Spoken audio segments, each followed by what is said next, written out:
There's a root that is naturally sweet, not slightly sweet, up to 50 times sweeter than sugar.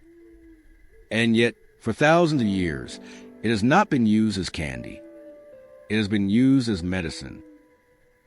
Licorice root, known in Brazil as Alcaçuz, scientifically called Glycyrrhiza glabra. From ancient Egypt to traditional Chinese medicine. From European monasteries to modern herbal shelves. This root has traveled across cultures. But what makes licorice so biologically fascinating? And why does science approach it with both interest and caution? This is Brazilian Plants, explained. No miracle claims, no exaggeration, just tradition, chemistry, and evidence. Licorice root comes from a perennial plant native to parts of Europe and Asia. The medicinal part is the root. When sold as rasurado, it simply means a root has been shredded into small fibers. This form allows easier extraction when preparing tea. But the true uniqueness of licorice lies not in its shape. It lies in its chemistry.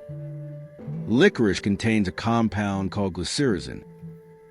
This molecule is responsible for its intense sweetness. But glycyrrhizin does far more than stimulate taste receptors. It influences how the body regulates certain hormones, particularly cortisol.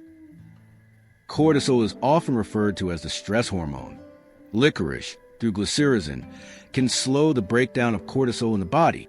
That effect may partially explain why traditional systems associated it with resilience and vitality. But it also explains why caution is necessary. Historically, licorice root has been used in traditional Chinese medicine, Ayurveda, ancient Greek and Roman herbal systems. It has been associated with soothing sore throats, supporting digestion, reducing cough irritation, protecting the stomach lining. In some traditions, it was even used as a harmonizing herb, meaning it was added to formulas to balance other ingredients. But traditional association is not the same as modern clinical validation. It reflects observation, not laboratory measurement. Modern research has explored several aspects of licorice root. Studies suggest glycyrrhizin and related compounds may have anti-inflammatory properties, antioxidant activity, mild antimicrobial effects in laboratory settings. There is also research exploring potential gastric protection, meaning licorice may help protect the stomach lining in specific contexts. However, most strong claims found online go far beyond current evidence.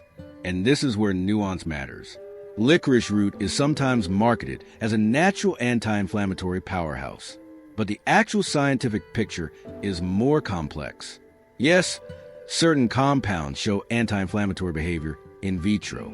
Yes, some small studies suggest potential benefits in specific digestive contexts. But licorice is not a cure. It is not a universal solution. And its most powerful compound, glycyrrhizin, is also the source of its main risk. In high doses or prolonged use, glycyrrhizin can interfere with mineral balance in the body. It may lead to elevated blood pressure, reduced potassium levels, fluid retention. In extreme cases, a condition sometimes described as pseudoaldosteronism. This is not common with moderate, short-term tea consumption, but it becomes relevant with concentrated extracts or chronic overuse.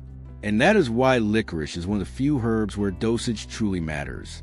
Because of this, a modified version called DGL, deglycyrrhizinated licorice, was developed. In DGL, the glycyrrhizin has been removed.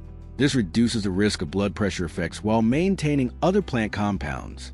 DGL is often studied for digestive applications. Understanding this difference is crucial. Not all licorice products are the same, and not all preparations have the same risk profile. Licorice is often confused with plants that have a similar flavor profile, such as anise, star anise, fennel, but chemically, these plants are completely different. Anise sweetness comes from a compound called anethole. Licorice sweetness comes from glycyrrhizin, different molecules, different biological pathways. Similar taste does not mean similar effect. Traditionally, Licorice tea is prepared by simmering shredded root for several minutes. The taste is earthy and sweet, not sugary sweet, but distinctly smooth. In many herbal traditions, it is used in moderation and often blended with other herbs. Continuous long-term daily use was not historically common. Again, context matters. So what makes licorice root so fascinating? It is one of the few plants that combines sweetness, hormonal interaction, and anti-inflammatory potential. It is biologically active, it is culturally widespread, and it is scientifically complex. But complexity requires humility, because a plant that influences cortisol metabolism is not trivial. It deserves respect.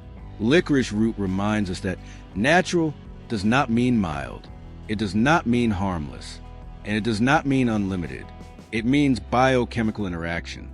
And every interaction has boundaries. If you enjoy learning about plants with cultural depth and scientific clarity, this is Brazilian Plants Explained. Honest information. No miracles,